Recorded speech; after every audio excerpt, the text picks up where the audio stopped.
Hello everyone and welcome back to Always Watching. My name is Hamza Ali. For those of you new to my channel, I review all things movie and TV. So if you like what you hear, share, subscribe, and like down below. And so today we're talking about the newest episode of The Last of Us. And these episodes keep getting more and more depressing. And just right from the start, it had to remind us of that horrific ending when Henry shot Sam. And the perspective was interesting because I think we were seeing it from Joel's eyes, right? Because it starts off with Henry looking at Joel and then him shooting Sam. And I think this image is forever seared into Joel's mind. Like, it lives in his head totally rent-free.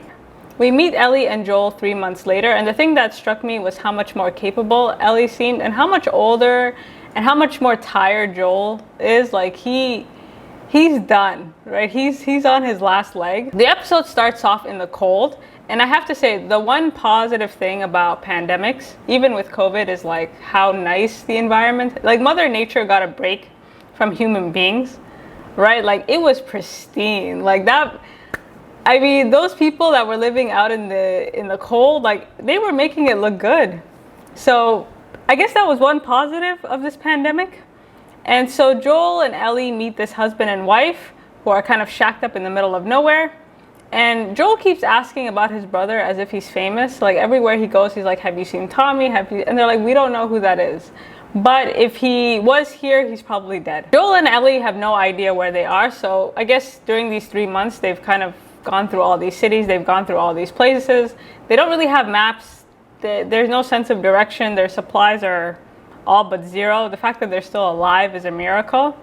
When the couple informs them that the likelihood of them finding who they're looking for is slim to none, you could see Joel just start to lose hope, right? Like, he's starting to believe that this reunion might not happen. And this worry is starting to become so visible, not just to these strangers, but to Ellie as well. Right? Like, he can't even hide his fear anymore. On their way out, we see that Joel has his first panic attack, and I doubt that it's his first one.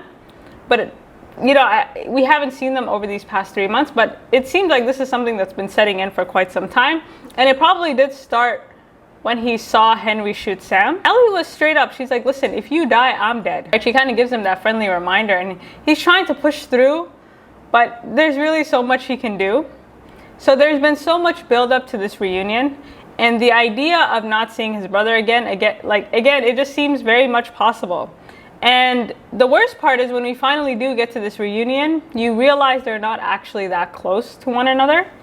And before the pandemic, we know that they used to work together, but I guess this relationship between the two has always been like imbalanced, right? There's never been any equilibrium. Like, Joel has been the person in charge, and Tommy has been the one kind of following him. I think Joel's decision in the end to let his brother take Ellie was one that he probably didn't even really want to make, right? He had to basically say, I am unable to do this. And, the fact that he changed his mind, I think he couldn't really let his brother do it, right? And the reason for that is because his brother has glowed up, right? So as soon as we see Tommy, he looks better, he feels better. From that first episode, like, there's been a total shift, right? He's expecting a child. Like, there's a lot going on in his life. So I think Joel's decision to, like, kind of take it back was because he didn't really want to put his brother at risk, even though he just wasn't in a place to kind of finish the job. So let's start with this reunion. When Joel is finally reunited with Tommy, it's both like emotional and there's some tension, right? So there's tension with everyone around them. Ellie's not sure if she's about to be ditched, and neither does Tommy's wife. Right? Because we know these two have a very strong relationship and a very unhealthy one, it seems. Joel kind of makes the comment in saying, like, I came to save you. And he's just like, I don't need any saving. Like, take a look around, bro. Like, I think I'm here to save you. And so this commune is exactly what a QZ should be, right? It's pristine. It's fantastic. I don't know, it felt very homely, and I felt safe for them just watching it. They found a way to utilize, like, different sources of energy, specifically that dam. They've kind of created this community, and it's safe because it's in the middle of nowhere. Everybody seems to be living a healthy and happy life. And for a while, I thought maybe it's a good idea for Joel to leave Ellie behind because maybe he can start over, right? Like maybe he can find someone here. Maybe he can finally get the rest that he so desperately needs. So this place was looking like a very good final destination. We find out that the reason that Tommy never got back to Joel on the radio is because he left the Fireflies. Now, why he left them, we don't really know. And I guess somewhere along the way, Maria and his crew picked him up. And the only thing that he was told to do was just to follow orders, something that he's very, very good at, it seems. And it seems like Joel's reputation precedes him because the minute he sits down to eat, Maria is looking at him like, I can't wait for you to get going to whatever it is you're going to, right? Like the vibe was off. Like it seemed like everybody had an opinion of him before he even said hello. And it's clear to everybody, including Tommy, that Joel is hiding something because it doesn't really make sense for him to be with this small girl. And granted, okay, like I didn't really understand this whole like demonizing of Joel. Like it is a pandemic, and it made me think like how bad was he before the pandemic, like, or even during the pandemic, like how bad is bad? Because it seems like they were looking at him like he was the devil. And you know, granted, like maybe there were other ways they could have survived, but what is innocent during a pandemic? Like what is the appropriate amount of force to use when you're trying to survive, you know, the end of the world?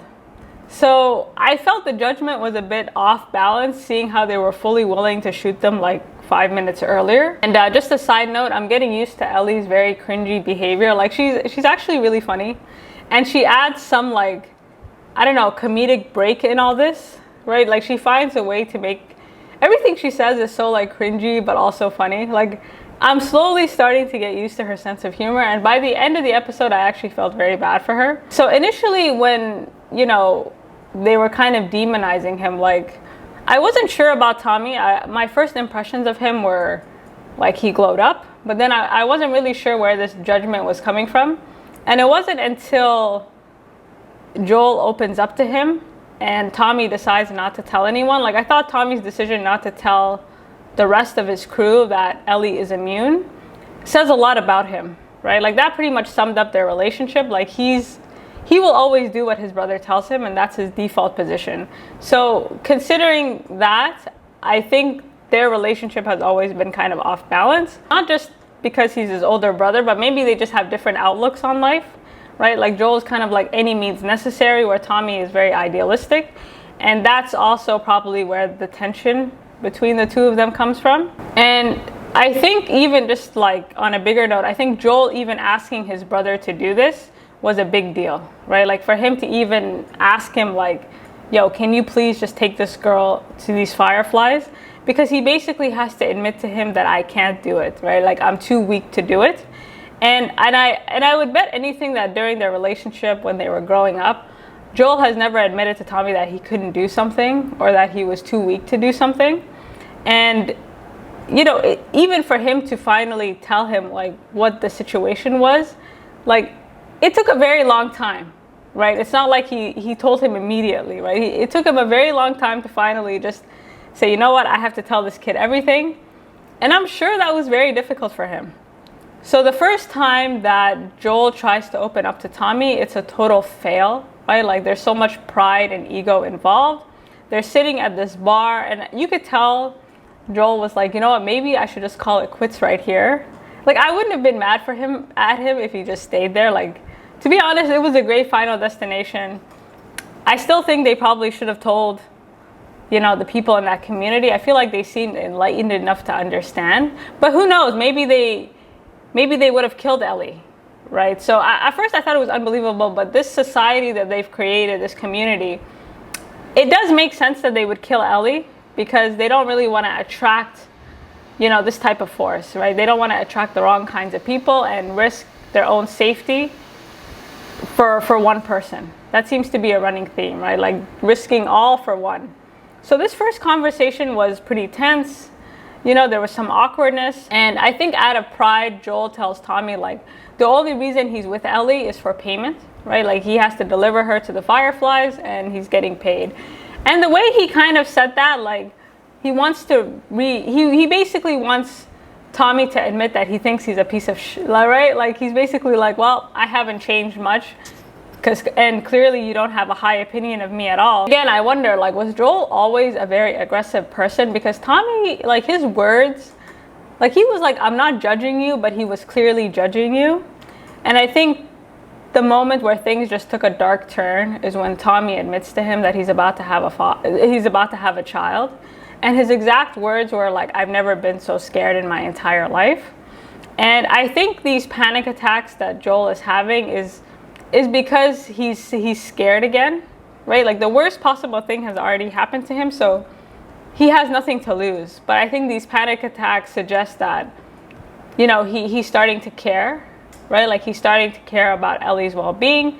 And so this responsibility, this pressure is starting to get to him, right? He's no longer just a zombie walking through life. And so I think these attacks he's having, this pressure, is because he's kind of like alive again, if that makes any sense. And the second conversation that Joel has with Tommy, he totally breaks down, right? He's totally done. He can't even pretend, right? Like, his thing is, okay, we'll pack up and we'll go. And even the way he was trying to pack up, like, it doesn't have the same sense of enthusiasm as when he was at Frank's house.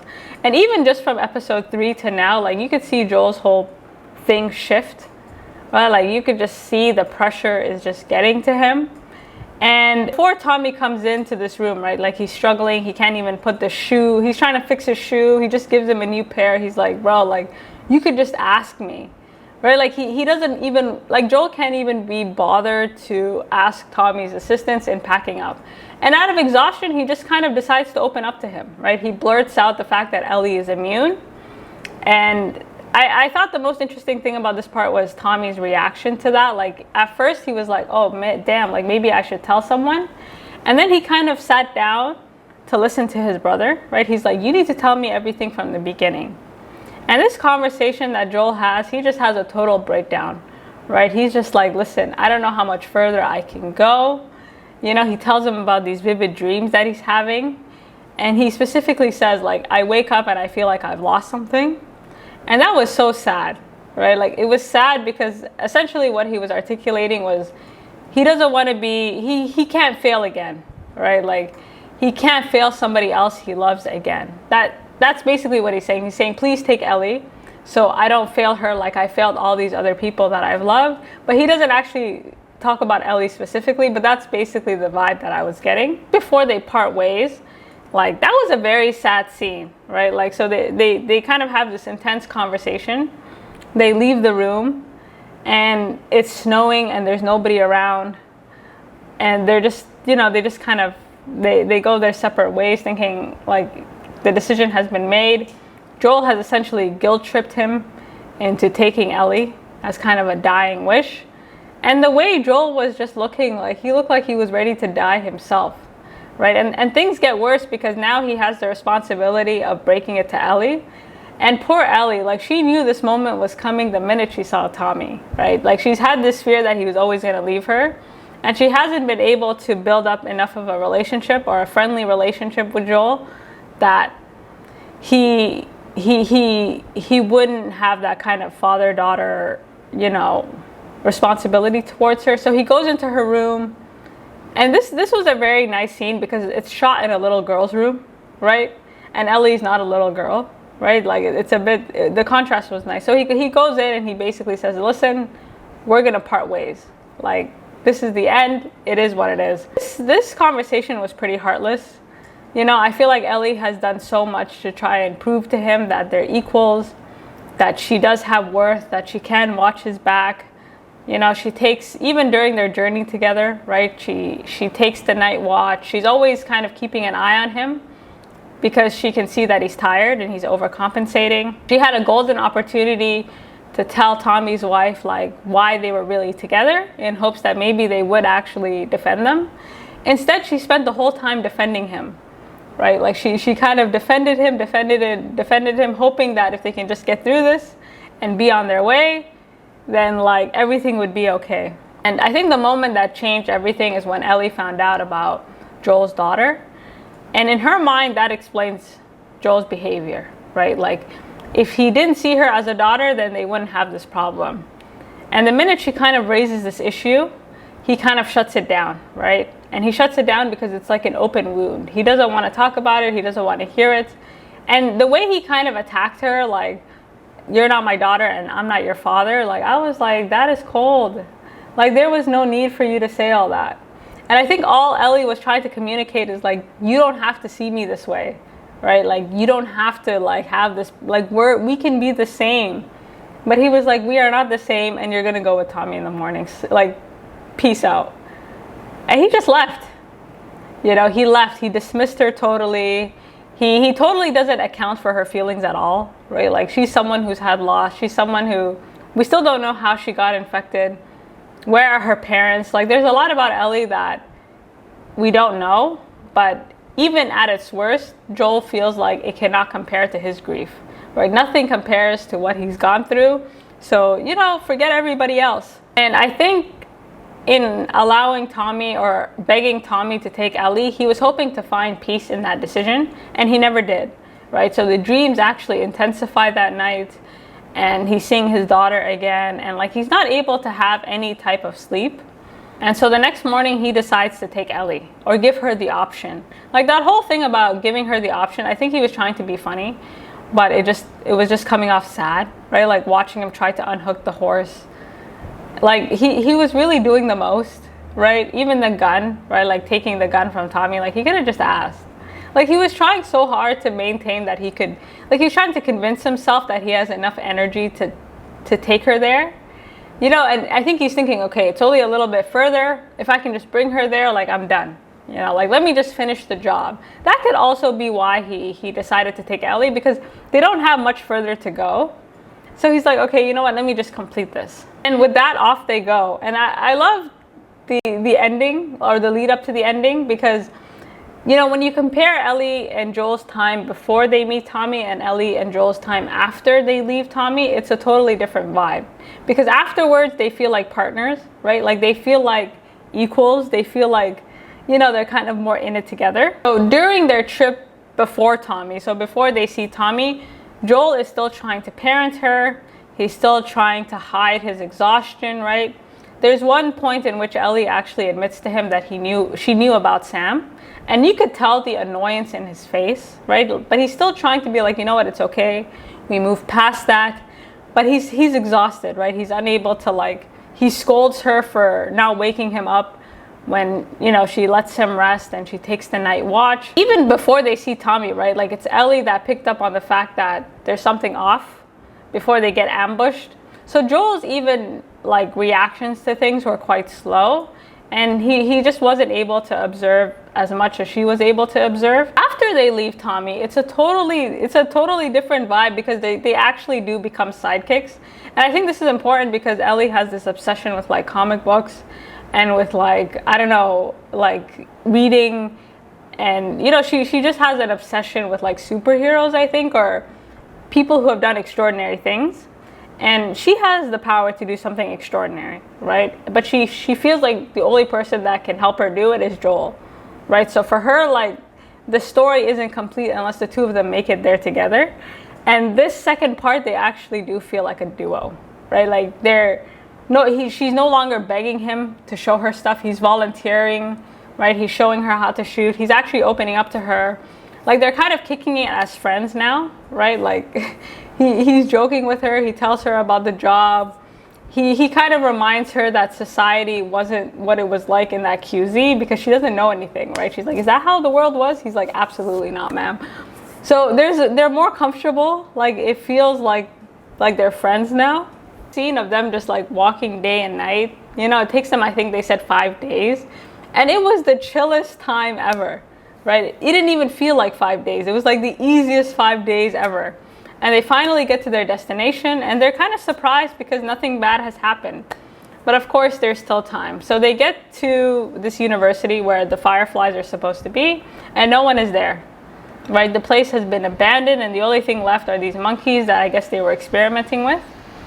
And there's nothing, right? And the only thing that kind of they were able to identify is where the Fireflies could be, right? So they see a map, and all these arrows are pointing to one location. And things go horribly wrong when they kind of spot these raiders. And Joel's reaction to the raiders, I was quite surprised. And I think this was a mistake, because as soon as he spotted them, he could have just shot them. Or he could have, he could have taken initiative, because it wouldn't have taken much to kill them. Like, they didn't seem like professionals. They just seemed like bums roaming around, to be quite honest. So Joel's decision to try and sneak out without them seeing seemed very contrary to his natural instincts. And, when he is attacked and when he is eventually stabbed, watching Ellie just stand there while he's being attacked, that's why he was worried, right? It's like, as much as she wants to be his equal, she cannot watch his back, because at the end there's nobody watching his back, right? Like, he's getting worse. He can't even watch his back, and his concern was how am I going to watch her back? So watching her not really be able to do anything besides put him on the horse was a grim reminder that maybe Tommy should have taken her, right? That it kind of makes sense why he wasn't wrong, right? He made a decision to try and finish the job, but it was a desperate one. And so the episode ends with Ellie just looking at Joel, who seems dead. I don't think he is dead, because that would be such a cruel way to go down. The way he just collapsed off the horse, there's a sense that he wants to be dead. He just seemed done. And, Ellie's standing over him what am I supposed to do? Where am I supposed to go? How am I supposed to get through this? She also doesn't really have the willpower to go on. So that was a very sad ending. And then the song that played at the end, and that was the vibe this whole episode. I knew something bad was going to happen to Joel. It just felt it really did feel like his dying episode, especially when he was talking to Tommy. And the whole thing was desperate, right? He only had so much energy to take her here, but beyond that, he was out. There was just nothing else he could do. So that was a fantastic episode. I apologize for the delay. You guys let me know what you think, and until next time.